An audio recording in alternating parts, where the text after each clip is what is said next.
record volume and value of deals were transacted, fuelled by investor pressure to deploy unspent capital, historically low interest rates and high availability of capital, and fierce competition. This led to high valuations, often highly leveraged deals, and limited due diligence. In the current economic climate, where we're seeing a loss of investor confidence due to economic uncertainty, geopolitical tensions, and supply chain disruption, this has meant that many investments are underperforming against expectations, and the returns priced into the deals are not being achieved.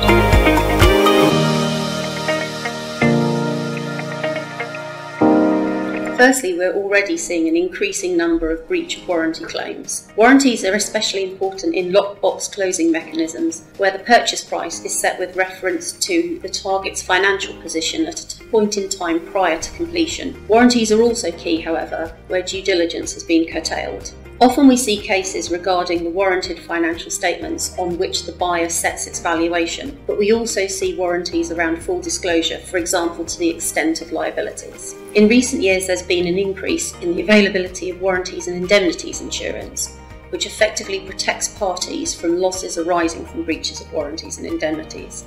The availability of this insurance may potentially lead sellers to be more willing to give extensive warranties in an acquisition. Secondly, earn-out disputes. Earn-out clauses allow for adjustment of the purchase price to take account of post-acquisition performance. These have historically been used to tie in sellers and ensure they contribute to the success of the business post-acquisition.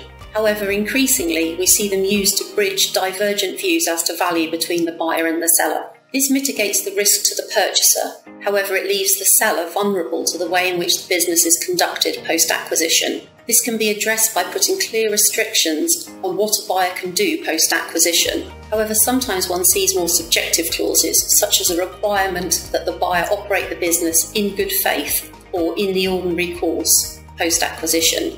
Such subjective clauses can be very difficult to interpret, particularly in times of widespread market disruption. In addition, we often see issues as to the extent to which a buyer should be insulated from adverse extraordinary events. Finally, price adjustments. Price adjustment provisions are aimed at ensuring that the final price paid reflects the agreed upon value at closing. Commonly, we see these provisions in relation to working capital at completion, as working capital can be extremely volatile. This is particularly so in the current economic climate, where we're seeing widespread supply chain disruption and working capital management in order to strengthen balance sheets. These provisions often lead to disagreement as to the correct interpretation of the underlying accounting terminology.